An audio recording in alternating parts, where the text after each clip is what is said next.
Agency, Merry Mythmas from us here at Hellfire Agency, also the Church of Korihor, and my good friend Derek from Mythvision. Derek, how are you?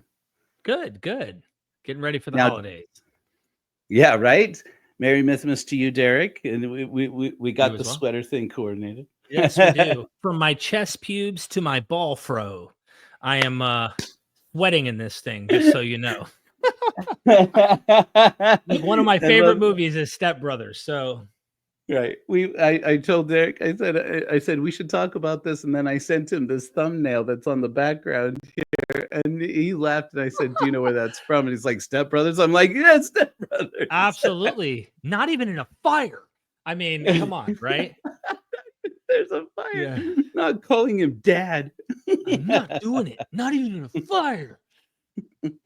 What can you talk to him about that you can't talk to me about? My sexual fantasies. Oh, it's a great movie. I can't even look at you right now. So many good parts. Even have you ever watched the bloopers to Step Brothers? Oh yeah. I gosh. fell in love with the whole improv, what they did there. Genius, honestly. They're just genius comedians. They really are.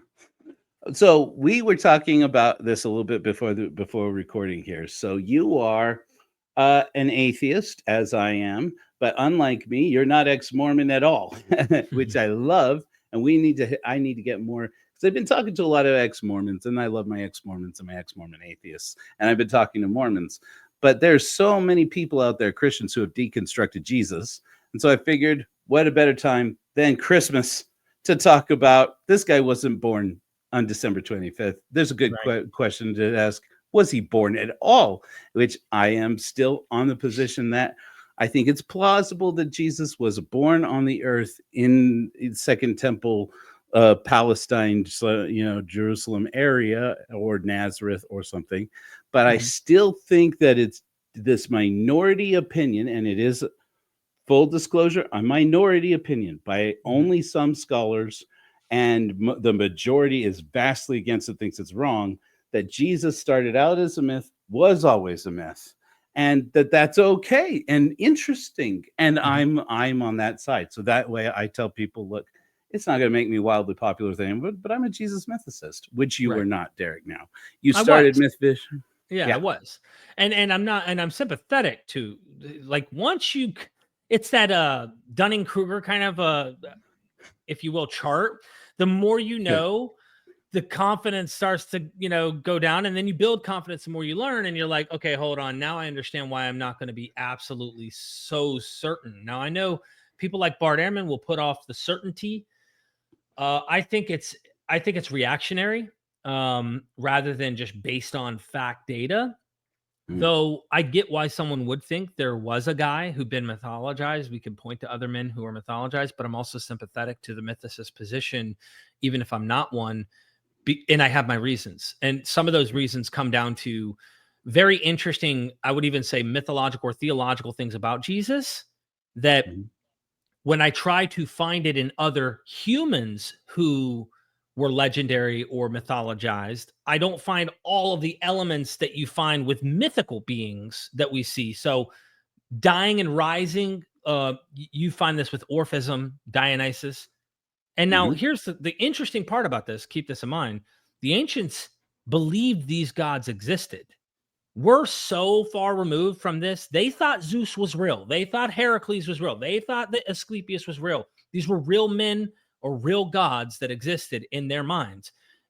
So, they weren't thinking in categories like, oh, well, Dionysus didn't exist, but Jesus did exist. This is all later. Now that we're willing to accept these myths from Greek mythology, they thought they were real.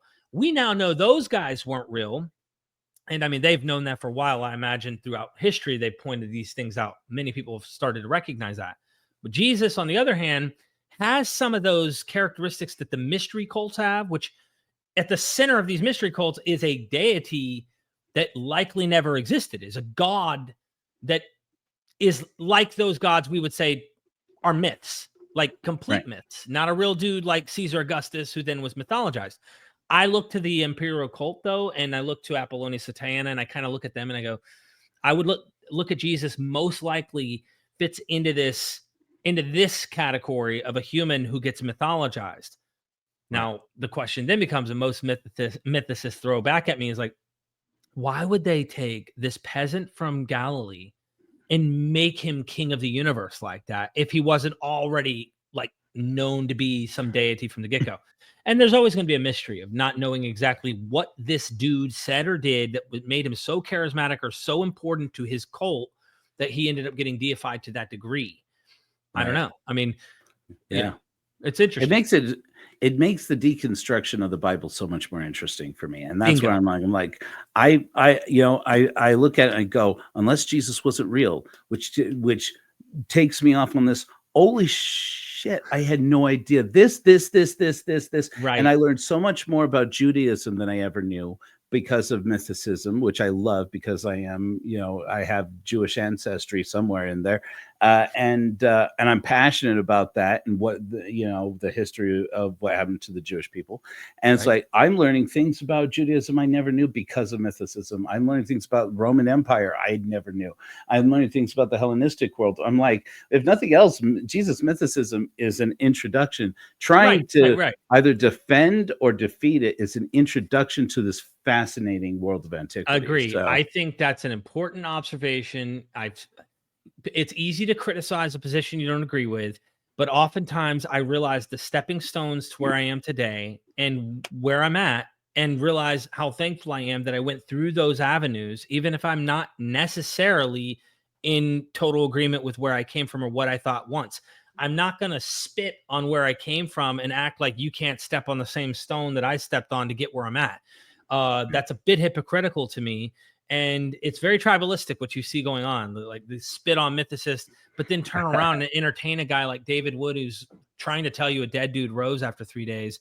And that, like, that guy, I'm not saying they take him serious, but when Christians are pushing, we need you to believe a virgin really did this. We need to believe this is actually literally the flesh and blood. We need you to believe this. We need you to believe that. It's like, dude, you're talking about conspiracies and like, you're wanting me to laugh at this guy, and you just spewed some insane stuff, in my view, compared to thinking there may not have been a dude and he was constructed in some way.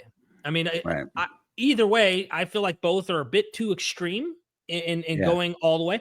But either way, one's more extreme, way more extreme. Now, you might find a mythicist where I'm like, no, that guy's extreme, kind of like the opposite. But most of the ones I bumped into are pretty chill.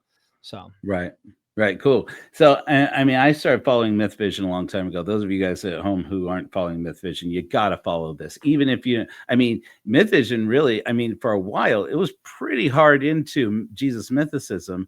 Now that you're basically taking the position, ever since the days of the Bob Price days, and we don't have to talk about that, but, you've taken this position that Jesus mythicism may very likely probably is wrong. That there was a Second Temple period man from Israel, Palestine, whose name was Jesus, who was an itinerant preacher or zealot of some kind or something like that, that there is at the root of this somewhere, which doesn't negate, however, when you look at all this mythology from Judaism that led to Jesus, he actually kind of comes in the middle of the story, and which makes complete sense to me, for me personally. Right. Yeah. By the way, I started thinking there was a historical dude while I was working with Bob still. So I didn't change because I switched teams or found a different guy. Bob told me to read. Bob taught me to think. I already was thinking, but he helped me and guided me in like getting deeper into this. And me and him were both, due to my interviews and other scholars, he started investigating scholars that he had never read that I was involved in. And he was obviously the guru, right? But he did not force me to think that, you must think like me and not think there was probably a guy. I started coming to this conclusion after weighing it out with various other thinkers as well. And truth be told, this is just, it's going to sound blunt, but if there's one piece of evidence, let's just pretend we have the whole 27 books of the New Testament. If there's one piece of evidence that is factually true about a guy named Jesus being there, like a real guy, a historical Jesus of some sort, just one piece, all 99.9% of what is legend, myth, theology can be added, and still a dude could have existed. So the reason I think it's more likely there was probably a dude is, even if you give me one dude, did he have a brother named James? If he did, if you don't take Carrier's position or even Bob's position, and he had a brother, there's a dude. Oh, okay. So you can make everything up about him, and there still could have been a guy. Now, the next question following up goes, okay, if that's the case, then how relevant is the dude? Irrelevant, ultimately. Right. If anything, the real dude gets in the way of the mythological dude. So if there Agreed. was a dude, he's ultimately insignificant, and therefore, this is what makes the apologist get ticked with me and want to lump me in with mythicists. Because truth be Right. told, why are they changing him so often in each gospel? Why are they doing that to the real dude and what he really did? This causes problems. And sorry, I'm more team mythicist than I'll ever be team apologetics, ever. Right. And get Right. over it. You know what I mean? That's how I feel. Because you hurt their feelings, frankly. I mean, look, there's no reason for them to get pissed off about Jesus mythicism, except that it's the narrative about their God. But while we're coming at them with the narrative about your God, whether you hemerized, which is my position, because I'm actually less of a Bob Price mythicist, though I love Bob Price and I think his works are fascinating. Mm-hmm. I'm more of a Richard Carrier, and I'm not going to go. I disclaim this to everybody. I've had conversations with Richard Carrier. I'm hoping to have some recorded conversations with him. I'm not claiming I'm a friend, but I do love me some Richard I'm Carrier. friends with Richard Carrier. Yeah, he's a buddy of mine. Yeah. We're pretty tight. Hopefully I can get him down here at some time and do some more recordings with him here in person in Florida. But yeah, I know his position pretty well. I would be persuaded if I saw more of that celestial stuff in the material. There's not enough there for me to connect the dots on that level. Paul does talk about some things that you do see these ideas floating around, but the idea that he only came down to the third heaven, was birthed in the heavens, never came to earth, died in the heavens, on a cross in the heavens, by demons in the heavens, and then all we get is these gospels, which you have to argue then are just euhemerized versions of what took place in heaven. So technically they're fabricating them onto earth. It seems more ad hoc to me than just going with a dude on earth died. And it's kind of like, you know, who helped push me over that edge of like going beyond the Carrier mythicism position for me was Elaine Pagels. She had a book called The Origin of Satan. And in it, she actually talks about the social dynamics of real people who craft these myths. You could see it in, if you go even into the Nag Hammadi library, right? You're going to get these myths of Adam and Eve. And in them, I don't want to say the R word, but there's the R of Eve, the R-A-P-E of Eve. In it, it's, you know, telling you another myth of Adam and Eve, or myths about Jesus, or myths about this and that. And Celine Lilly, who's another brilliant mind, both Elaine Pagels and Celine Lilly, will highlight that when they wrote these stories, the real people who wrote them are dealing with real on-the-ground world situations. Just like today, right now, if you were to interview a Christian fundamentalist, right, about the elections, especially an American in the Bible Belt, okay, they're going to say Satan is working on this team, or the demons and the devils are working on this team. And you go, well, hold on, what are you talking about? Only in heaven? No. They're behind, they're pulling the strings. They're behind these real people. They're behind the real things. So when you say the archons of this age, you can understand those strictly, as Carrier will try to say, only as celestial, demonic, or even devilish, you know, spirit beings, whatnot, that they have in mind. Elaine Pagels, Celine Lilly, these people say, actually, when they think this way, they think always both. It's never just demonic, or it's never abstract as a spirit realm thing. It's always relating to what's happening in the real world on the ground. So when you go to look at that RAPE of Eve, you'll find out that the social community of the Christians who wrote that story were actually dealing with a real problem in the real world at the time. And I guess what I'm getting at, when Paul talks about the archons of this age, is he only talking about demons, or is Rome and the Jewish people persecuting them really controlled by the devils and demons and the powers? And I think that makes more sense. And I guess if I had more, hi, I'm Jesus in the third heaven, kind of give me clear indicators, right? You sway me. I'd be like, all right, hold on. Let me not count this out just yet. I have my hesitance on going there because several reasons, and it's beyond just the one I gave you, but there's so much that I started to go into and get lost into the weeds and started going, okay, to me, I think there probably was a dude and he probably got killed. Probably.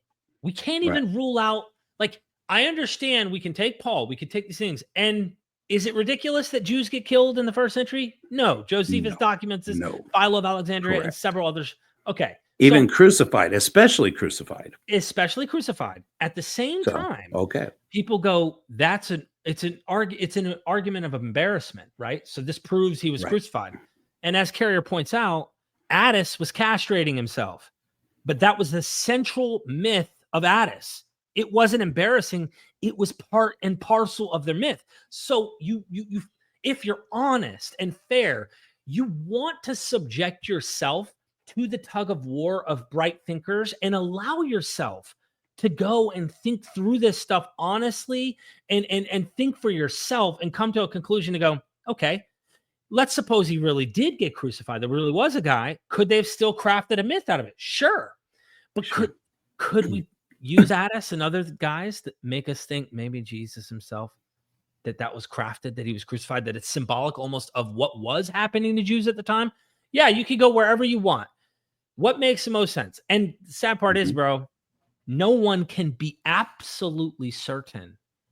So we should all be a little humbled by the fact that we don't have any video camera. We don't have any absolute way of knowing. You know what I mean? Absolutely. See, now that's you hit it right on the head.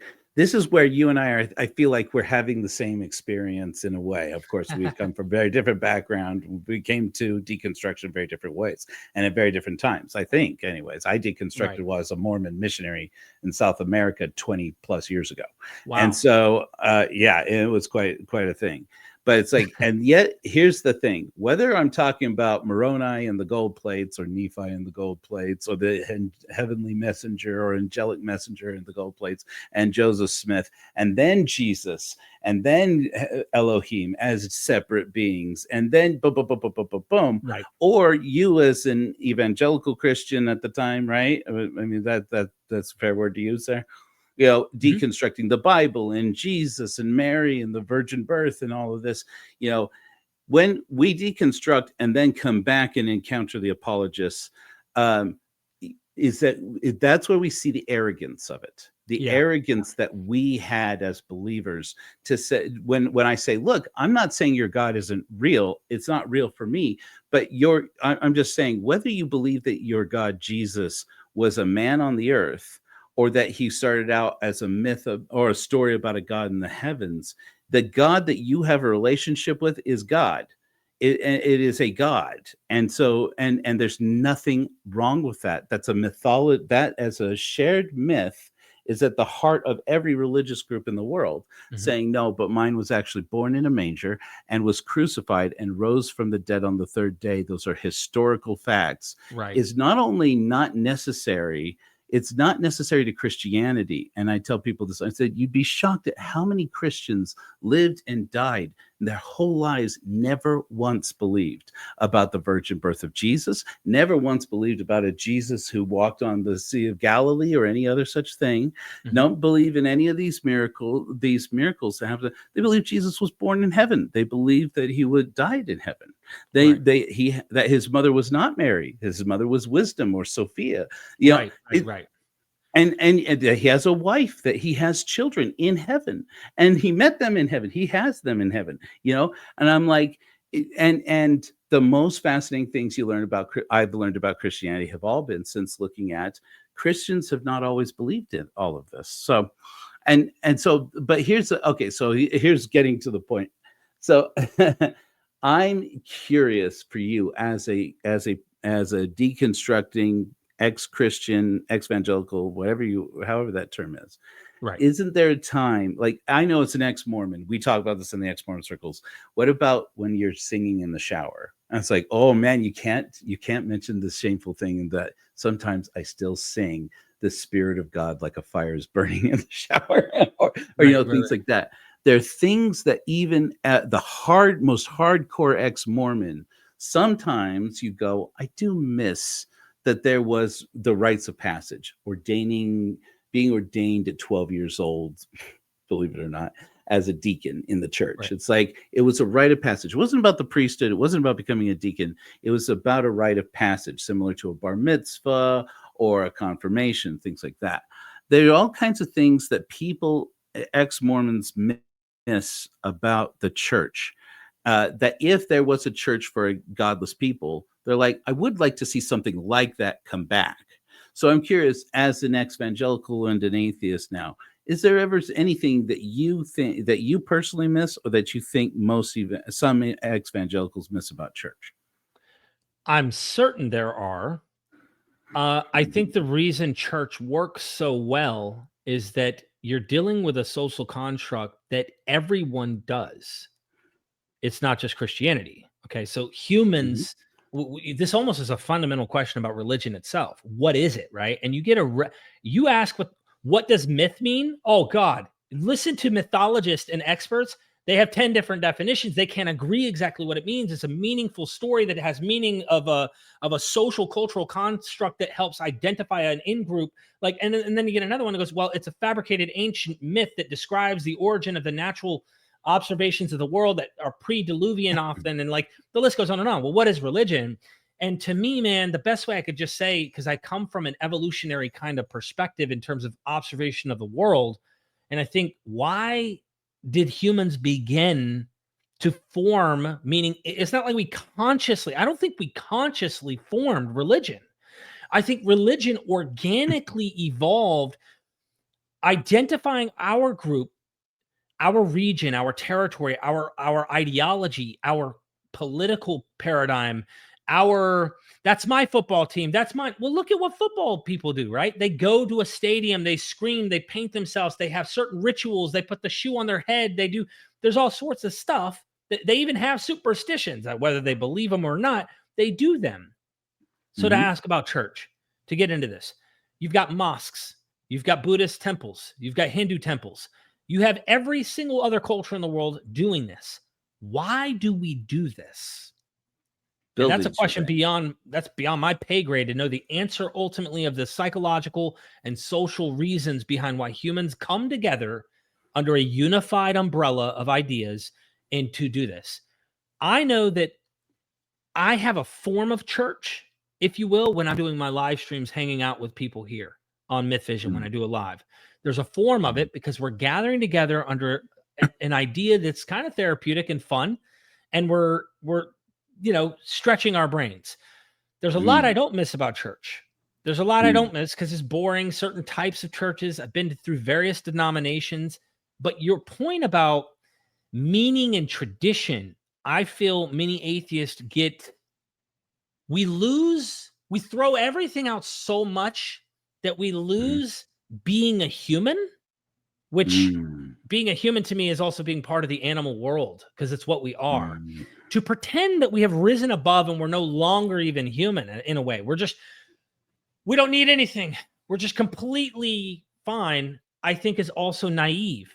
And I don't know the answers to this question you're asking me other than to say sometimes I'll hear a Christian song that has very deep meaning and emotions that I like. It sounds good. Now, that might be because they're imitating secular music, and that's fine, but I still latch onto some of the music and I go, oh, that's really good. Spirit lead me then, some other type of song that might have like a good feel to it. But I think it's important we come together in somewhere where we have a shared idea that we agree on. My worry, because we're human, is that we will build dogmas and then we have certain expectations when we get together. And it's unfortunate, but like if I were to be hesitant about making an atheist church, does that mean an agnostic or theist can't enter? Or if they do enter, are they allowed to openly express themselves? And you see, like, okay, well, we have certain dogmas that you have to have when you enter in. There. What's the blueprint look like here? What are the small fine print going to entail? What are you allowed to talk about? What are you allowed to believe?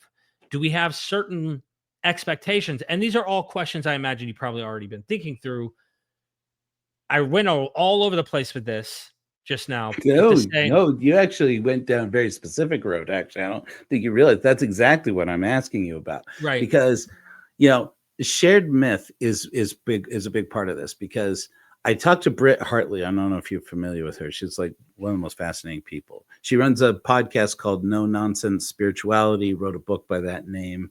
She was a Mormon who got thrown out of the house when she was a teenager because she was a licked cupcake, which meant she had had sex, and that whole thing. The Mormonism, there's a lot of trauma and pain in that. But she was trying to repair her relationship, her spirituality. She went to, I believe, Harvard Divinity School, and there, while she was studying in divinity school, getting I think a graduate degree in divinity school, lost all of her faith in God, and then had to come back from that and say, how do I have, and descended into nihilism, ideation. I'm sure you've heard this story and or experienced it. I know I have experienced it and talked about it. But I was talking to her, and she said, I love this idea of the Church of Korihor. We did a whole episode on pessimism, and Alain de Botton, who's a philosopher who's kind of modernized this idea of that there should be religion for atheists, but atheists descend into nihilism too quickly, and that we need something. But she says, I said, how are we going to fail? I said, I know I'm going to fail. But the idea here is I'm going to fail faster and fail faster and fail faster and fail faster. I'm going to lean into it. We're going to learn by failing and then fix it faster. So I said to her, how is the Church of Korihor going to fail that you think of? And she said, shared myth. She said, this has been tried, Joe. It's, John DeLynne's group out here. You probably don't know him. He runs a very popular podcast called Mormon Stories. He started a group called Thrive Beyond Religion. And they have the best of intentions, but basically they tried to have church without having church and with no shared mythology at all. Mm-hmm. And it kind of fell apart from the idea of being a community because there was no shared myth. And I said, necessary. Yeah. But I asked her, I said, can Korihor be a shared myth? And we talked briefly about this. You don't know who Korihor is. And I love that because now I get to tell you, and it's one of my favorite things to tell people. So Korihor was an atheist character in the Book of Mormon, if you can believe it. Okay. And he wins right?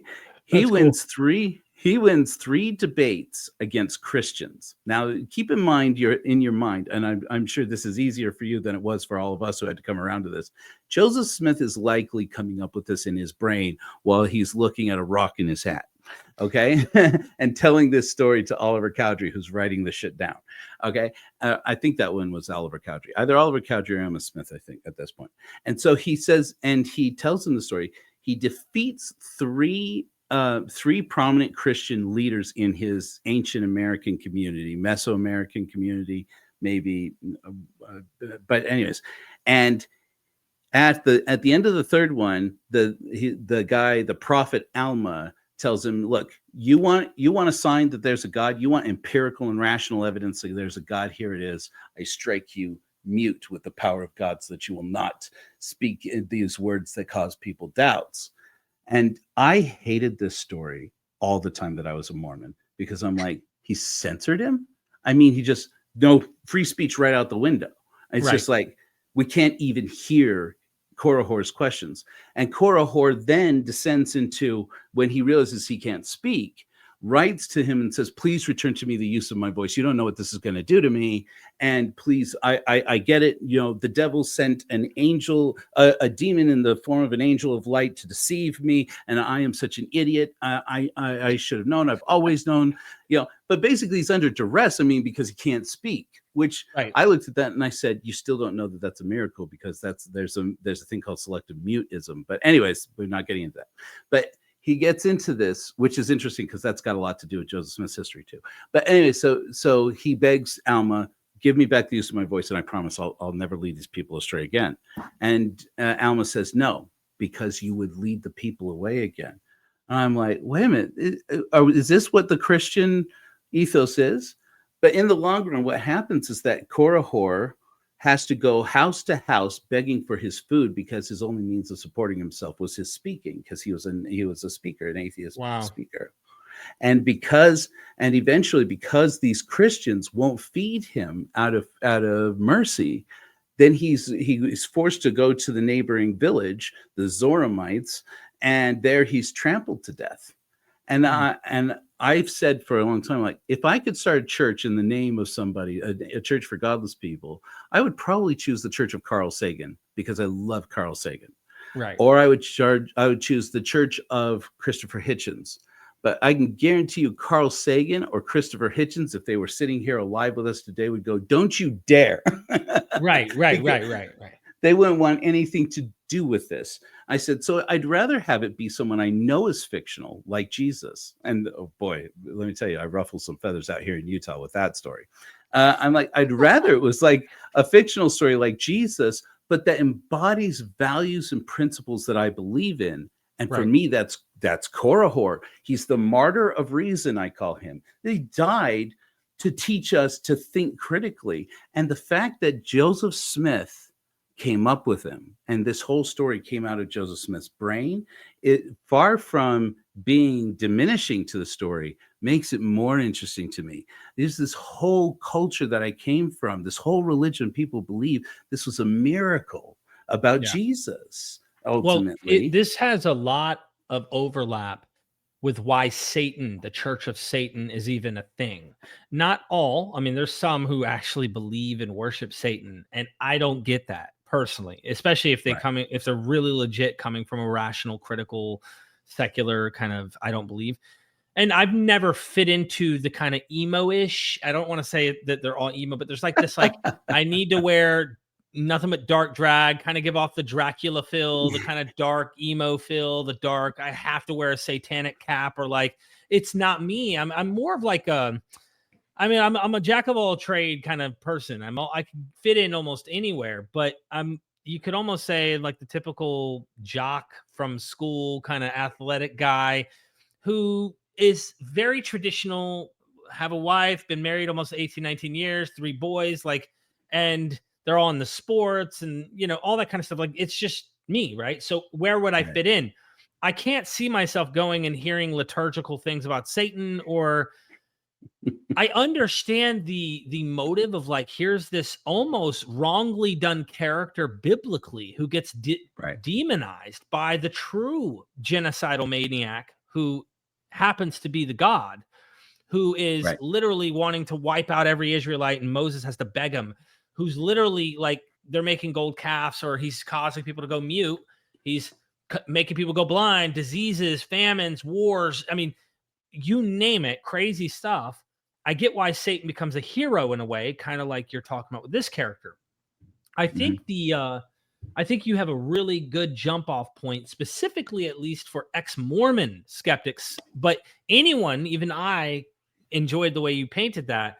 If we understood him to be, like, if we approach this stuff as metaphors and approach this stuff as symbolic meaning, this is going to sound a little I'm not trying to take the Carl Jung and the C.S. Lewis and the J.R.R. Tolkien kind of path as if I really think there's this universal principle or something. But when I watch or read ancient mythology, whether it's Homer's Odyssey, or when I'm looking at Lord of the Rings or any fiction, I get so much meaning, so much moral, ethical, like, the bad guys teach me how to be good. You see what I mean? Yeah. Darth Vader, man. Anakin Skywalker. I've been telling people, if you think that Star Wars is about Luke Skywalker, you missed it. The story of Star Wars is Anakin. It's absolutely my boy Anakin Skywalker, and who killed younglings, and that was awful. But that's kind of what's great about it, is that it's a mythology. George Lucas leaned into it. He's like, this has got more to do with Joseph Campbell and mythology, and just respecting the value of mythology than it does about laser swords. That's something I think atheists lack, and that's what a church of atheists, like I don't even know if you need to make it an atheist church. It needs to be a church for anyone who's freed from the dogma of literalism, really, because once you know the myth, is where the power is. The story, I can craft one right now. Here we go. All right, here we go. Exmo Joe. Here we go. There's Here a guy. it is. It's scripture. The word of God. The word of God.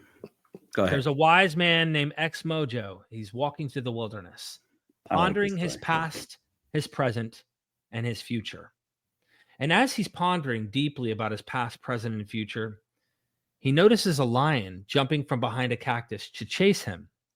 And as he's chasing him, he's running. He looks back, and the lion's getting closer. And Exmo Joe is running, and oh my God, he's getting closer and closer. He's running for his life. And as he's running, the last moment this lion has almost got him, he falls over the edge of a cliff, and he begins to slide down the mountain. And as he's sliding down, he's trying to grab a hold of something for dear life. Exmo Joe gets a hold of something hanging out, and he's hanging on to this vine that's just out of the side of the cliff, looking up, and the lion is looking down, prowling, ready to eat him. And he knows, I can't go back up there. I'll die. So he starts looking for a way out, and he looks down, and he notices there's a lion at the bottom of the cliff looking up, and he's going back and forth, ready to devour him. And at that moment, he feels a sharp pain in his hands. He looks, and there's blood all over his arms, because on the vine, there are sharp, sharp thorns. And he's in pain at this moment. He's looking at the line above. He's looking at the line below. He knows he can't go up, he'll die. He knows he can't go down, he'll die. He's hurting in this moment with thorns in his hands. And then he notices on the vine that there's a blackberry. And at that moment, he eats the blackberry. And it's the best blackberry that Exmo Joe ever had. I love this. The end. Now, the end. What's it mean? Well, the lion that chased him in the beginning is his past. The lion at the bottom of the cliff is his future. Okay. He's hurting right now. It sucks right now. But in every moment that the thorns are pressing you, don't go to the past. You go too far to the past, you're going to die. Go too far into the future, you're going to die. When you focus on the right now, even if it hurts, there's always a blackberry. That's the message. Eat the blackberry. And it's like, what the, you know? Listen, this is all heresy. I can't abide this. Derek, everybody knows that the story about the vine and the lions is about the gravity. You fall into the future.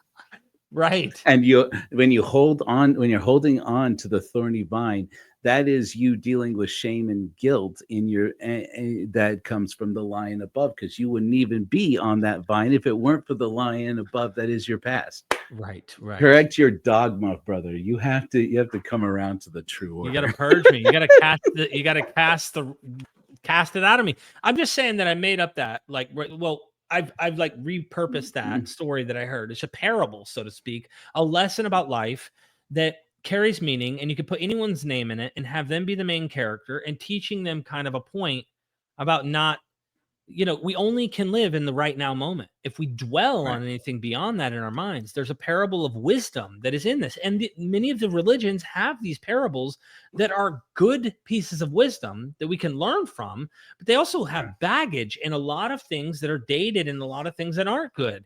And it becomes a dogma when you have to believe these things in a literal sense. And that's why if someone came to me and goes, listen, I think that Jesus is just a good moral lesson about how I, should humble myself. And like when I'm done wrong, I try to do better, these kinds of things. Okay. You mean you're not like dwelling on original sin. You're not worried about hell.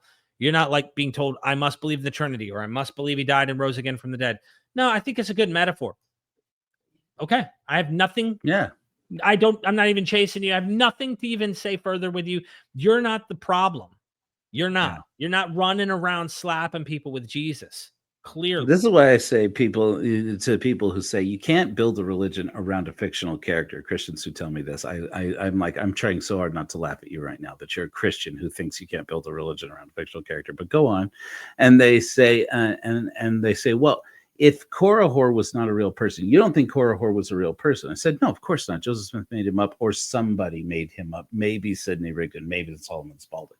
And they say, and I say, but here's what's funny to me about a Christian, particularly thinking this, that you can't have a shared myth about a fictional character and admit that they are fictional. is Right. that is not about Jesus. You think you hear me say that and you think I'm talking about mythicism. I am not. I'm talking about the Jesus in the Gospels. Jesus Right. in the Gospels teaches about the Good Samaritan. You telling me, does anybody, any Christian, think that the Good Samaritan is a story about a historical Samaritan? No. Right. Or a historical Jewish man who falls by the wayside.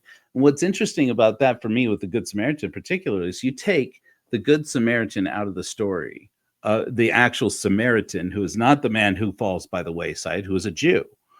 The Jewish man falls by the wayside. The Samaritan saves him. You take the Samaritan out of the story and let the man get basically perish in the wilderness because of the apathy of people going by. Mm-hmm. And you basically have the story of Korihor. It's basically the exact same story. It's like a parable, but it's a parable that tells a whole different version of the story that says, here's the danger of Christianity. And I feel like Joseph Smith was calling out Christianity in a way, because I talked to this Reform Mormon named Rob Lauer, and he said, here's the thing, Joseph Smith was often accused by his dissenters as being an atheist. They would say, if you talk to Joseph Smith, if you really listen to him, he has not only serious doubts about this God he supposedly saw in a grove of trees when he was 14 years old, which was a story he didn't come up with until much later, by the way. But not only does he have doubts about God, but he basically is an atheist. He basically doesn't believe in God at all. Wow. How much of that is critical historiography? How much of that is just sour grapes? We don't know. But there's something at the root of it, I'm convinced, because of the story of Korihor. And I'm looking at this and I'm like, was Joseph Smith trying to tell us you can be the Christian ideal society, the Christian kingdom, the kingdom of God, as they want it to be, is one that will censor dissenters and people and throw out all semblance of free speech, and would look at people who are unhoused, and people who are in poor circumstances, people who are addicts, people who are poor, people, everybody that Jesus said to take care of, to look after, to the Jesus of the Gospels anyway. And would they not only neglect those people, but virtually kill them with apathy? And I'm like, holy crap! If so, Joseph Smith proved out to be more of a prophet than because that's exactly what's happening in Utah right now. Our first mission in the Church of Korihor, we're putting together blankets, and we're collecting used blankets, but we're also making blankets because we can't collect enough, frankly, to go out and put on people who are in the cold here in Utah. Because here in Utah right now, we have people actually dying in the cold. Every year we have people who die in their cars or who die on the streets from the cold every winter. And through all those winters, the Mormon Church doesn't open their doors to let people in the cold, even when other Christian churches here in Utah are opening their doors on the coldest nights and saying, just come in and sleep between the pews. And these people, they're bringing people in and laying them down on the floor. And then their neighbors, I'm not going to say Mormons specifically, they're not all Mormons, but they mainly are Mormons, are going to city council meetings saying, you're not going to let them do this, are you? Look at, it's going to bring drugs and crime into our communities. And it's like, you think there are not drugs and crime in your communities? Oh no, this is Kaysville, where the median income is like $150,000 a year or something like that. And it's like, okay, you think your kids aren't dealing drugs out of your medicine cabinet right now? You are more detached from reality than than I thought. You know what I mean? But in any event, while that's going on, some of us are looking at this going, we can't just sit idly by. And the Mormon Church right now, I've been telling people, there are, that I know of, at least 2, and I've heard of at least 4 more Mormon church houses that are being sold right now in Utah, in this same community. They are sitting empty. They're not doing anything with them. They've taken the name of the church off the building. It's just a building now. And they won't open those buildings to bring people in out of the cold. Right. And I'm like, and then for anybody who belongs to that tradition to look at me and say, but you atheists have no morals. Of course.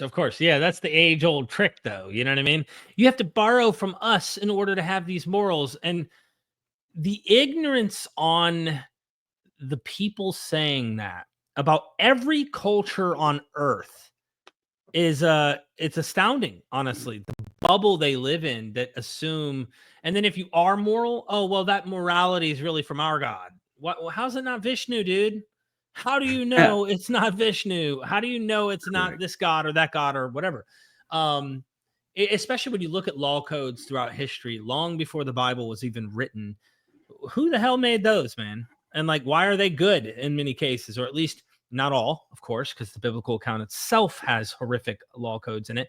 There's some that are, they're steering toward trying to make a society that works, and they're doing their best at the time. That goes for the Bible too. I mean, as far as they could construct it in their patriarchal society and this with this deity in mind. But they're also regurgitating older ancient Near Eastern ones. And it's the same problem I have with Christians, and you may not deal with this, but I deal with Christians who act like you have no morality, and you're borrowing from my worldview, is what they'll say when you do good. And I think to myself, honestly, you couldn't be more foolish, because if you knew how much Christianity itself is borrowing from the ethical, moral traditions of Plato, Aristotle, Socrates, Zoroastrianism, the Stoics, the Cynics, like Jesus saying, broad is the path that many go that leads to destruction, and narrow is the path to righteousness, or pretty much that few find the path, and that it's harder for a camel, or it's easier for a camel to enter the eye of a needle than it is for a rich man to enter the kingdom of heaven. Like, this is very cynic. So if you know about cynic philosophy, you'll understand Jesus sounds like a cynic here. My point is everything that they claim as a monopoly for them is repackaged and borrowed in some way culturally from their predecessors. So much so that someone like Justin Martyr in the early church, writing his letters, mentions that Plato is in heaven. Now, you have to understand, though, like, only Christians go to heaven to these Christians. Now, I'm not sure about Mormon theology. That's later. But why is Plato, who never was around with Jesus, is not like converting or anything like that, a saint? I mean, like, he's a believer. He's in heaven. This guy's a saint. Well, he had been revealed. He's a pagan. He never knew about Jesus. This guy, they made him into one because his philosophy. They think the Logos was revealed to him. Well, their Logos concept goes back to the Greek concepts that we find. And so the pagans, if anything, they borrowed from them. And of course, we know that the Greeks borrowed from others as well. So, like, it's just, again, we were talking about at the very beginning of this episode, talk about almost a narcissistic ego, not a very humble approach to understanding how these ideas are recycled and passed along. And when you do realize it, when they say stuff like that, you honestly, people love to talk and have conversations with people like that. I'm at a point in my life where that's more trouble and emotional angst that I don't want, that I'm like, okay, clearly there's no getting through. And I don't know if I want to waste my time with trying to even persuade someone who's not really interested in, they have the answers. It's like me talking to myself 14 years ago, I imagine. There's no way to really get through, probably. Yeah, that's interesting, because I look at that. I was talking about this story of Britt Hartley, and let me take it this direction. The first sermon that I preached was just a couple weeks ago, and it was the "We're Going Home." And in that, I said, look, people can say, look, atheists don't believe in any mythology or anything like this. But we can have mythology even based on historical facts, things that actually happened. Yeah. And I said, look, take the Apollo 13. So I brought this up. Let's see if I can make this happen. Okay. Well, you can't really see it there.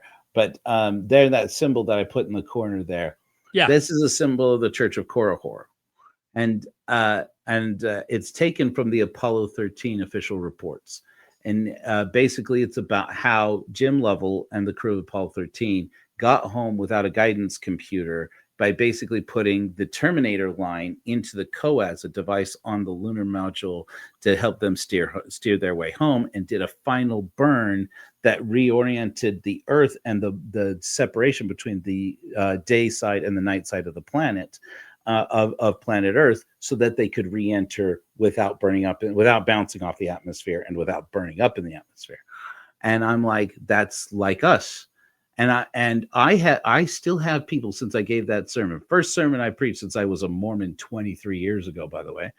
And I still have people coming up to me going, I love the COAS. I love that symbolism. I love the Apollo 13 story that you told. And that was so me. And I told them, look, this is the thing. Only godless people put the real world as it is into the COAS. We godless people are curious about the world as it actually is, and including all the pain and all the suffering and all the things that are happening in the world, and say, don't tell yourself that God has a plan. Don't tell yourself that everything happens for a reason. Look at it and say, we are the reason, and this has to stop. And then the great thing about this analogy is, they wanted to move the Terminator line in the COAS so that they were re-entering at the right angle. So that's us, right?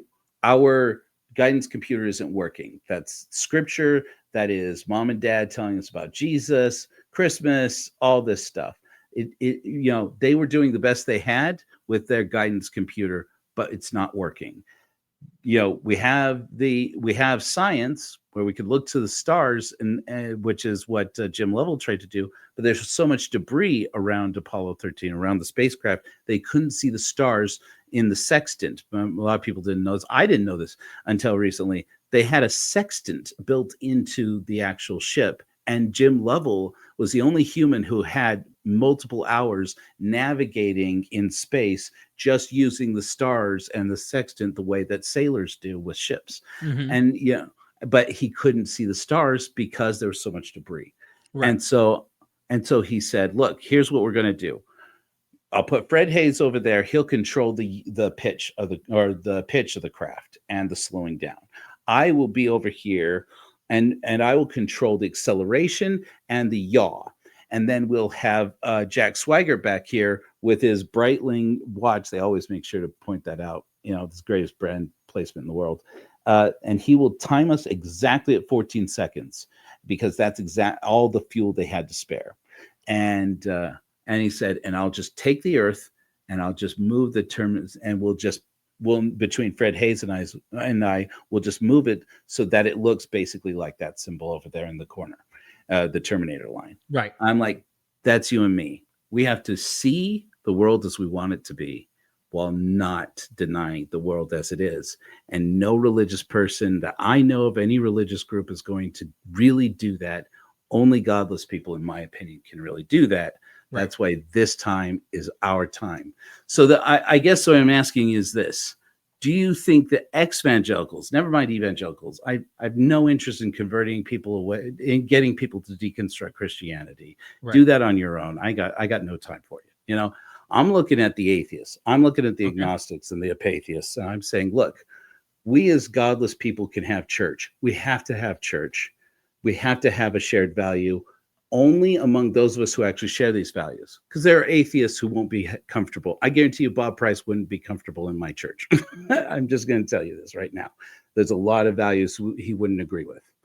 But there are atheists who do. And I say, look, we're not out to convert all the atheists. We're certainly not out with a great commission to convert all the world. No, screw you guys. You guys keep your own religion. We're fine.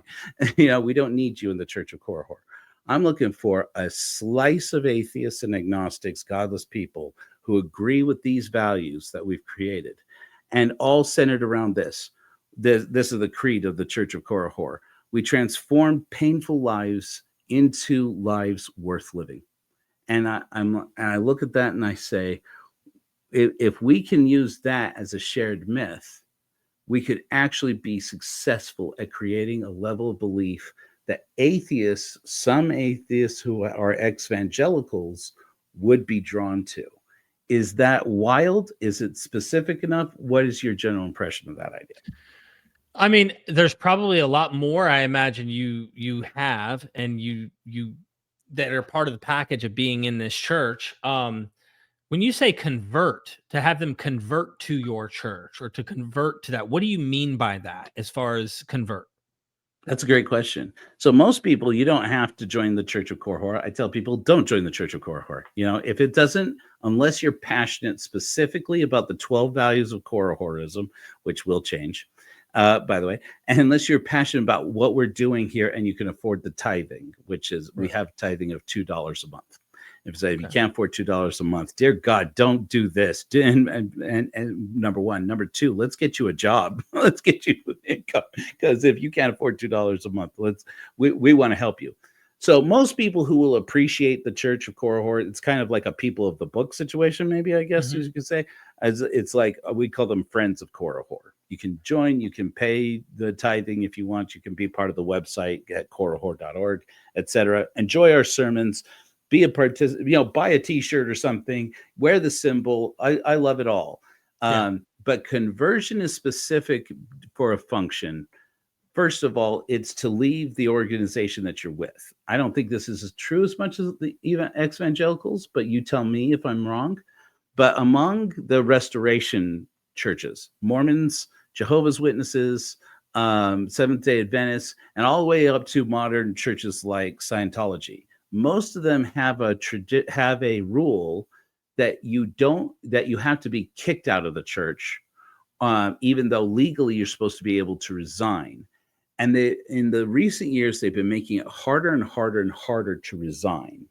And in Mormonism, they're getting to the point now where they won't let you remove your name from the records of the church in some congregations, which is not supposed to be this way, unless you get like 2 letters that have written to the church records specifically asking with the language, remove my name from the records of the church because I resign, and then getting them both notarized, and getting one notarized one to your local congregation, another one to the records at Salt Lake.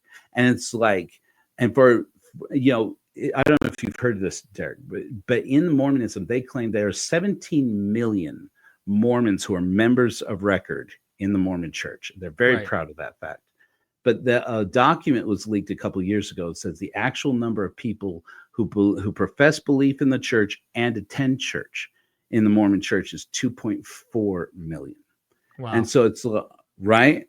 Yeah. This is, and especially since the pandemic, they're selling church buildings. They can try and tell their members anything they want. Okay, I'm not going to tell them what to say or not say, but they're selling the buildings. The Mormon church has never done that before. Right. This isn't. We're living, and the same thing with Christian churches. Not only out here, but I'm sure out where you are, Christian churches are going up for sale all over the place. Right. Because the offering plates are empty because people aren't going to church, and the largest group of religious identification in this country, and the fastest growing in this country, is nuns, right? People say my religious affiliation is none. Right. And I'm like, so we're in this situation where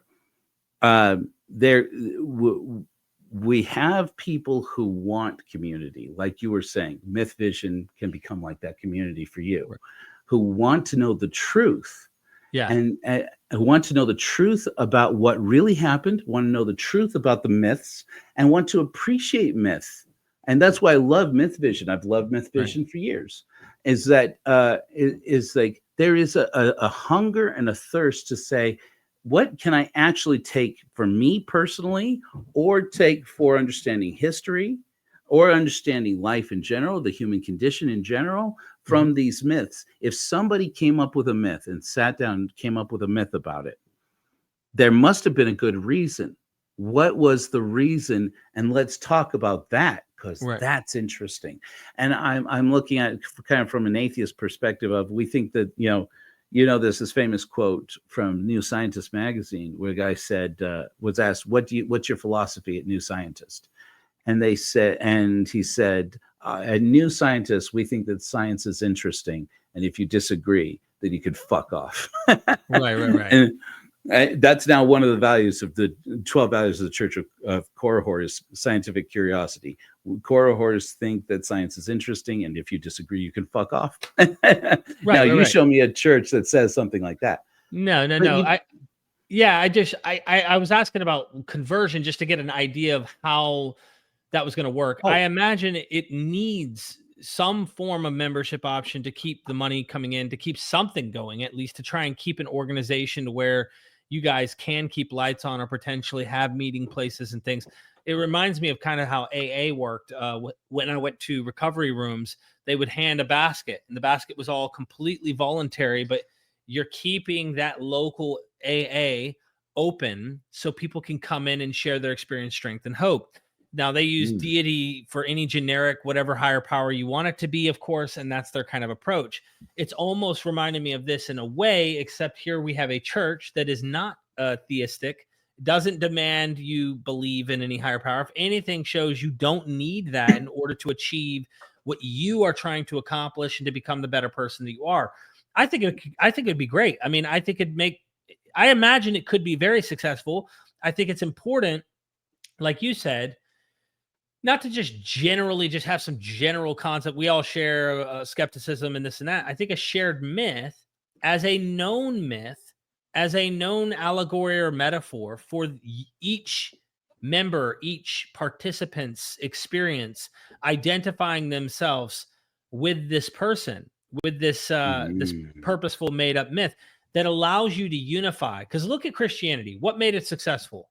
It wasn't the million versions of it that popped out. It was kind of the political oneness that the grinding through an agreement and doctrines of creedal statements and whatnot, and then the political power that had someone who was in control with Constantine, post-Constantine, that ended up driving its popularity and making it something that was a force to reckon with. But they needed to have like, hey guys, we got to come together on this. There's several forms of this. Some of you think Jesus wasn't even God. Some of you think he was three people in one. Some of you think, and I guess what I'm saying is if you had a unified myth from the get-go that was like, look, this is our story. You can have your own variations of interpretations of the story. We're not dogmas, like we're not dogmatists, but we're just identifying in a shared common thing. And here's the core. If we can get to the core and agree on the core, it's cool. Let all flowers blossom. But I think without a shared myth, you won't have the unity you want in your congregation to getting people to come together in the same way. So whatever that might be, you might have to hash it out. You might even be tweaking it even to this day. But like, yeah, I think it's necessary if you don't have a common cause. Like I was just watching last night about Paris, the ancient demigod who was born. Apollo impregnated his mom. I believe it was Apollo. But like reading about the Odyssey Iliad situation with the war in Troy, and I was thinking to myself, and this is like well-known epic mythology, but placed in real history. And one of the kids was dying, speaking to Hector, the hero of Troy, the warrior of Troy, and he sits and kneels down, and he's got this massive slice. He's a young kid. He was a boy. He was like preteen. And he goes, you fought well today, young man. And he's sitting there and he goes, for Troy, anything, even my life. Like for her, he identified her. She's a being, a thing, but she's actually just the city, but he believes in her. Now, excellent. It's a belief within an epic of a myth that he has a myth of a fictional character that is actually believing in the purpose of the city. And how do we give that to people? How do we get them to go, look, we're not trying to bullshit you. We're not trying to pull any wool over your story and tell you must believe this happened kind of nonsense. But if we can identify the cause and agree and stand behind that cause and have the unified myth, that's what I imagine being successful. I just don't know how. Even America, there's an American myth. This is every country, by the way, every single country has it. We have the experience being here in America. We have an American patriarchal myth as a nation. Christians want to say it was a Christian nation. What a hell of a myth that is. And you know what I mean? Like, if ever there was one. Yeah. If there ever was a myth, that doesn't mean there weren't people who identified with Christianity in some way or form, but they damn sure. Yeah. This was mostly deists who oftentimes were not fans of Christianity. Right. Who, so I don't want to I get tell lost in all people all the that. time that America was founded by secularists, and people and Christians have been trying to reposition that for the Yeah. for the whole time. So let me ask you this. So this is an AI generated image of a person taking the oath of reason. So you asked about conversion, because I think you've touched on something I hadn't considered, Derek, which is beautiful as part of the shared myth idea. Baptism in Christianity was a big part, maybe the biggest part of the shared myth of Christianity. Is that read these phrases, one baptism, right? That you, to become the body of Christ, you had to be baptized, whether that was baptism by water, by immersion, or whatever kind of baptism, by water or baptism of fire and baptism of the Spirit, right? Right. But everybody had a version of the true conversion is the baptism. There's like a initiation. All mysteries had this. And by the way, the other cults also had water baptism as their initiation process. So it is not unique to Christianity. Why was that attractive? Why did it Perfect. work? Why did it work? If joining the military, my father's a retired Green Beret. When he joined, I'm going to tell you something. It's still ingrained. He's indoctrinated into the whole. This guy is like, I mean, he's an absolute badass. My dad was, but truth be told, like you go through this process of rough terrain in order to even enter. Now, of course, there's monetary value, but there's the pride and the myth of everything that comes into becoming a soldier and all that. You could even equate that, like kind of use that analogous to what we're finding in whatever the cultic practice. I don't mean cult derogatorily. I mean like we're building a community of people. And if you're going to initiate, and it's an initiation of reason, it's a commitment. It's a serious commitment to saying, look, I want the facts. I want the truth. And I'm going to commit to that. You could. I'm personally, right, for me, I don't have that boundary of like trying to get people to come into the community like that. I'm trying to get theists to feel like they can be part of Mythvision as well, because truth is, the best way I can imagine is they're going to hear something that might click one day, maybe. But since your target is a particular group of people, I think there's a lot of success that could be done, and you're committed. But there's that moment of baptism. There's that moment of I'm going in under and I'm coming out. It usually, by the way, baptism with water is symbolism of death. So you're actually dying and coming back with Christ. Dying and rising God.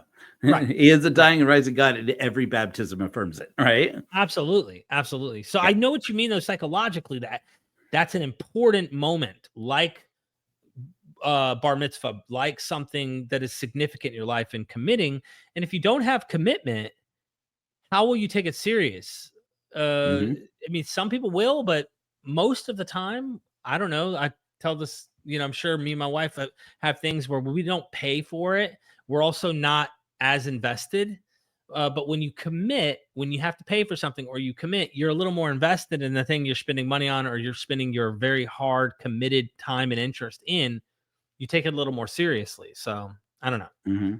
And I love the fact that you bring, for example, AA and NA. I'm not a big fan of 12-step programs. I don't, but it's not big. I don't make that a big deal because I know so many people have gotten so much out of AA, particularly. But even there, you have an initiation ritual, right? Because you have the first time you get up and say those words, "My name is Joe, and I'm an alcoholic," right? And that's an initiation ritual. In the Church of Korihor, this is how it is so far. So if a person actually converts to the Church of Korihor, which we don't require everybody to do, they then, in the presence of a herald, which is our administrative clergy, I'm the only one at this point, first herald of one, they place their left hand over their heart and raise their right hand high in the air, and you repeat this oath. We call it the oath of reason. From this breath to my last breath, I, Joseph Rollins, do hereby swear that I embrace the teachings of my exemplar Korihor. Abandoning all false gods, I seek only the light of reason, and I renounce membership in every other church. Please receive me into fellowship with the Church of Korihor. Amen. And then the herald turns to the congregations, however that's done, and says, fellows, we warmly welcome so and so into the Church of Korihor. Welcome. And then and the value of ritual, that may seem silly to some people. The value of ritual is so important in just what you're saying, I feel, of demarking the point. There's a change in my life. Before I was, Christian, Mormon, whatever, and Mormons consider themselves Christians, by the way. And then I was an atheist, but I kind of fell into that. I didn't convert to atheism, which is the reason why I think it's so stupid when people say, "Oh, you just converted to atheism." Where's the ritual? 1, 2, where's my tax breaks? 3, where's the common cause? Where's the spiritual community? Where is all of this that people get out of religion? Because I guarantee you, I'm not getting that out of atheism, especially because atheists believe so many different things, far more frequently than I think different kinds of Christians, etc. So, anyways, I'm hearing from you that rituals like the initiation can be a part of that shared myth. It doesn't just have to be the metaphor. Is that about right? Look, I even joke when I'm doing a live stream and someone joins the membership program for YouTube. Hallelujah, another angel grew its wings. Welcome to the kingdom, my friend. And it's a joke, but I know that even though I'm joking and they know I'm joking, there's a sense where another person then just joins and becomes a member because they're like, you know what, I believe in what we're doing here, and like I want to be part of this. And I don't take it to the level of like serious commitment on that level. I usually make it light, but I also use Jesus-ish language to jokingly say, welcome to heaven. Welcome. You are definitely out of the gates of hell now, my friend. Like joking around. And people love that stuff. So if you're looking for tips on terms of that success, I think that's important. And of course, making it very clear, like we're seriously committed to reason. We're seriously committed to bettering one's lives, but we're also not a cult. Like you put us on the what is it? The scale of there's an like The we're not Fowler scale. We're not a high control group at all. Oh, a high control group, like Steve Hassan's bite model. Yeah, exactly. The bite model. We are definitely not that. If you choose to walk away, you walk away. Like if you change, that's something we ask that you take it seriously, but I would not ever put boundaries and expectations on so committed to it that like it's a problem that you now are leaving or something like that. If you have that, you're doing, in my view, the very reason I am committed to helping free Christians, because they can believe whatever they want if they leave. If you're a high control group that has these demands, then you're turning into the thing that you once despised, but you're trying to keep the things that you liked about the thing that you were once part of. So you're really wanting to chew the meat and spit out the bone. The bone is that high control, how you should like controlling a person's mind, how they think, what they should do. The expectation should be you're already here because you already saw the bullshit. Yes. And so we're actually kind of saying amen together, and we're already in agreement that like what we came from is bad and harmful, and let's commit to something better. But we don't want to be part of a bite model and turn into a thing that potentially gets us into this culty mentality of like, oh yeah, they're part of this cult and they got this leader dude over here. Like I've seen this happen organically recently with a guy named Amon Hillman. He's a classicist. Dude, I've been following that.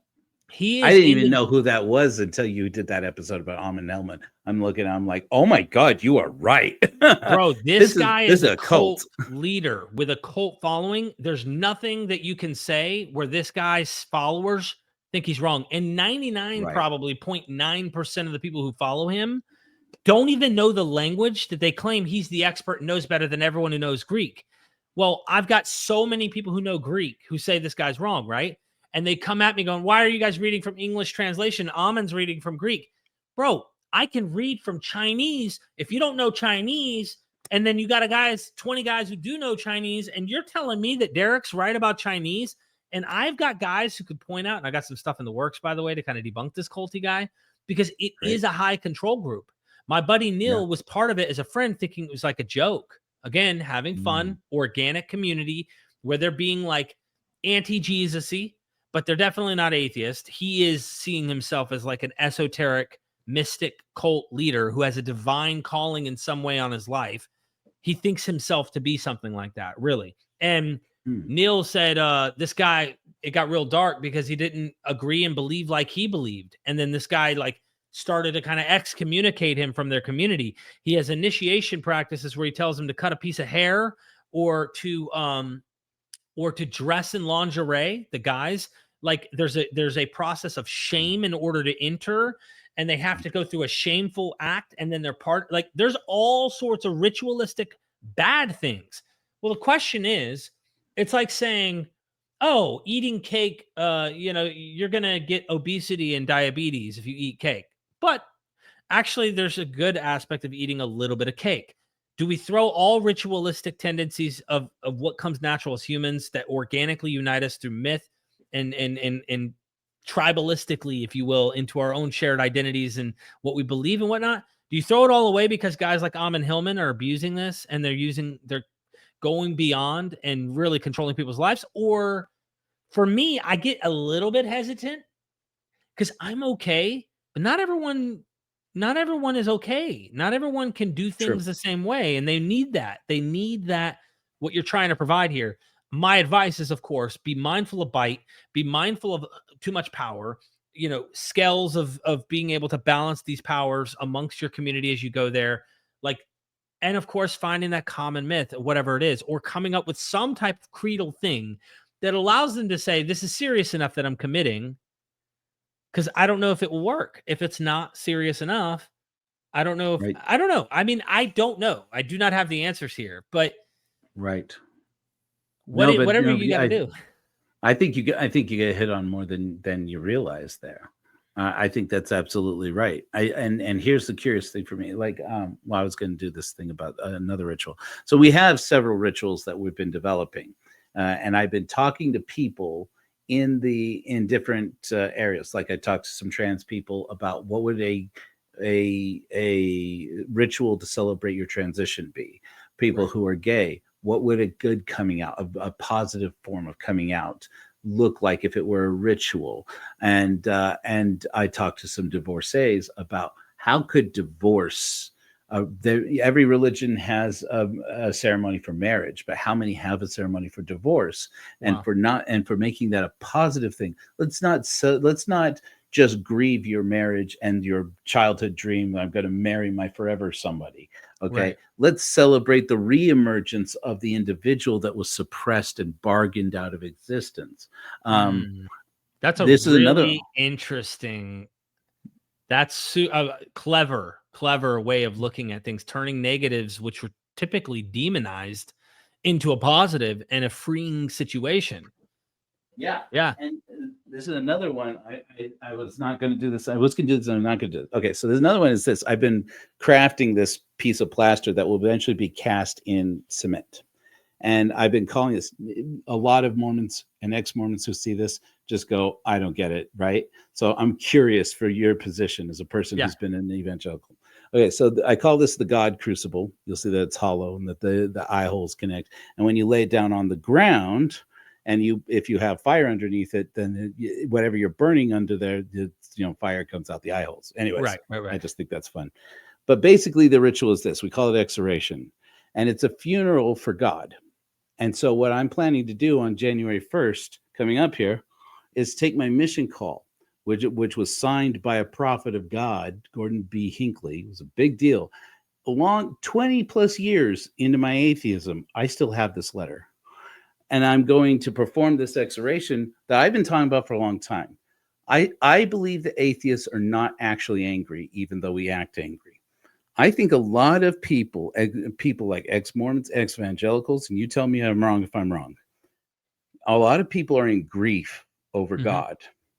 And that, God was my confidant. God was my meaning, the meaning of my suffering for people. And you've been public about this. Is the only reason I mentioned this. People like yourself who have recovered from addiction. God was your higher power that helped to bring you out of addiction. And to think for that heaven, I tell people, I wasn't angry. My father died. My heavenly Father died and no one said anything.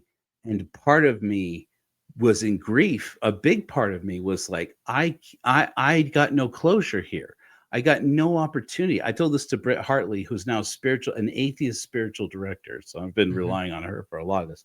And she said, "Oh, I do funerals for God all the time with people." What? And she's like, Yeah. "Yeah." She's like, "I just tell them to invent their own ceremony and just do it and go on and do it." She's like, "But you're formalizing it into a thing and making it a thing. I like it. Go with it." And Yeah. so I've been saying this. Look, you go and you bring a sacrifice, whatever it is. It could be your christening dress. It could be a photo of your baptism. It could even just be a letter you wrote to God, Right. that, heartfelt letter to God. And bring it and you show it to all the congregants at the exoration. Everybody agreed to be sensitive and say, "This is my sacrifice and this is why it connects me to God." And then you crumple it up and you put it into the God crucible. You light it on fire. You set it down into the altar, which we're just calling it the altar, just to have a safe place for it to burn.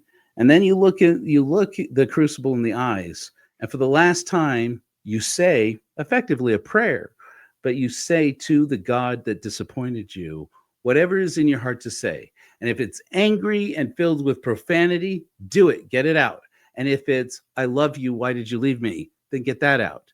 Whatever it is that you need to get that closure so that you can walk away from that crucible and say, "That's it. I let go of it. I let go of the grief." That's that some people need. What do you think about that? Is that crazy? What do you think? No, Is that no, not at all. Not at all crazy. I think my personal experience was a bit different than, even though I was going through a grief process, it was really I'll give you an example, and I got to go soon, just so you know. Got okay? Neil coming over, but this is important No what you're problem. saying, because when I talk to or current Christians and I explain experiences I had while I was a Christian, and they go, "How can you deny God when you had that experience where you thought it was God or it was a divine thing or you thought you saw demons or whatever? How can you deny God now? You're literally like you say you knew him and now you don't know him." To them, they can't make sense of it, because to them, God in their mind is real, and it's a real living personal relationship like you're describing. So going through this is necessary. How and what and how the human is going to rationalize and deal with it may be different. For me, I don't feel my father died. I feel that I realized, so it was a slow deconversion I went through. I realized it was me all along. The best analogy I would put is, and the best fiction I would go to is Interstellar, where Murphy, the daughter, was talking to the ghost. But the Love it. whole time, dad was Was her dad. resistant. It was him the whole time. Okay. I love That it. is God to me. When I was talking by myself, when I was praying, when I was broken, when I was crying, when I was asking for help, when I was struggling, when I couldn't make sense of this damn book written by a bunch of guys and who knows where, talking about who knows what, and then trying to explain, "But you love me, but I'm going through this and you're not helping me. How can I not get through this? Oh, my life's going good now. He must be helping me," but you don't realize. And those 2 footprints in the sand that I carried you when you were, well, why were there only 2 footprints? It was because they were my footprints the whole time. I Oh, had to realize in the end, in the black hole dimension of Interstellar, that it was actually me the whole time. And I came to peace with realizing we're complicated creatures, but that, and this also ties into my knowledge that I learned from John Wathy, who wrote a book called The Phantom God. But that is, for example, we're neurologically wired in a strange way that if my arm was amputated, something happened, or even now with my arm that I have, and you do the trick where you cover my eyes and you know my arm's here and you're tickling the fake arm and the real arm, I'm going to brain-wise neurologically tie to the fake arm. It's not even real. Next thing you know, you take the hammer to hit. I felt that, but yeah. it didn't actually hit me at all, but I felt everything that you just did, right? Well, God is like that. And then he ties it even further to point out that as infants in the womb, we hear the voice of the mother. We hear the voice of our father. When we come out, we cry. We expect help from something greater. God is our mom and our real dad. God is the real human that is there. And once you grow up and become more distant from that, you replace that with this fictitious character. And it's wild, bro. But long story short, I had then rationalized, like, okay, maybe the origins of God comes from the neurological wiring of mother and father, which is why we have gods and goddesses. I mean, it's just natural why there are male and female gods in the ancient world. And then why later we're still trying to communicate to this thing we have this relationship with. But really, it's our parents that grew up into us. That was my rationalization. So it was me all along talking to myself and reasoning with myself. And so when I had to come to peace with this, it wasn't I needed to have a funeral, maybe a funeral with the idea that I once held, but the truth was even far deeper. And to me, I get goosebumps going, it was you, Derek. It was you all along. You had the power. You had the strength. You have what it takes. You're better than that. You are greater than that. That is what gave me like the motivation I have today to going, I believe in myself. And I don't know how to describe it, but that's the experience I get now. And it's shocking, like that moment when Murphy's dad in the fourth dimension going, Murphy, and she saves the world, the real world in this fictive situation because her dad was communicating with her, right? Now, I know there's a bit of woo-woo. Clearly, it's fiction, but the analogy applies that it was me the entire damn time doing all sorts of crazy stuff. Speaking in tongues, I didn't even know what the hell I was saying. I mean, like all sorts of, I was just doing stuff, you know? And you can laugh at it now, but I knew it was me that had all that it took and the people around me that cared about me.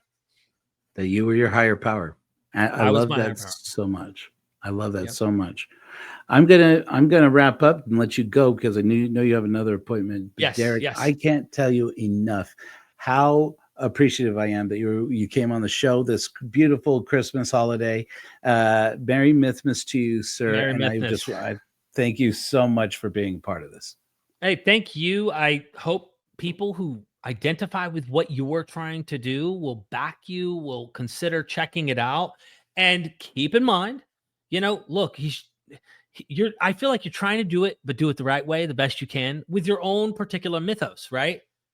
Nobody's perfect. We're trying to figure this thing out, and we're trying to find a shared community where we can have fun. And I appreciate the efforts being put into trying to be careful and cautious, but also giving people a sense of purpose and community. And so I look forward to seeing where you're at in the next year, even how this unravels. Thank you so much. And everybody, please go check out Derek's channel, Mythvision. He has hundreds of thousands of subscribers and he needs hundreds of thousands more. I'm still shocked every time I tell people I've got, I'm talking to Derek from Mythvision. And they're like, who? And I'm like, oh, dude, you are missing out. Frankly, this is some of the most fascinating stuff you can find on the internet anywhere, let alone on YouTube. So thank you, Derek. I appreciate that. Thank you. Subscribe to Xmojo too if you're coming from Mythvision. Thank you. It's Hellfire Agency, just so in case you go looking for it. Hellfire Agency. Thank you so much. And all the people here at Hellfire Agency, remember, fight like Hellfire.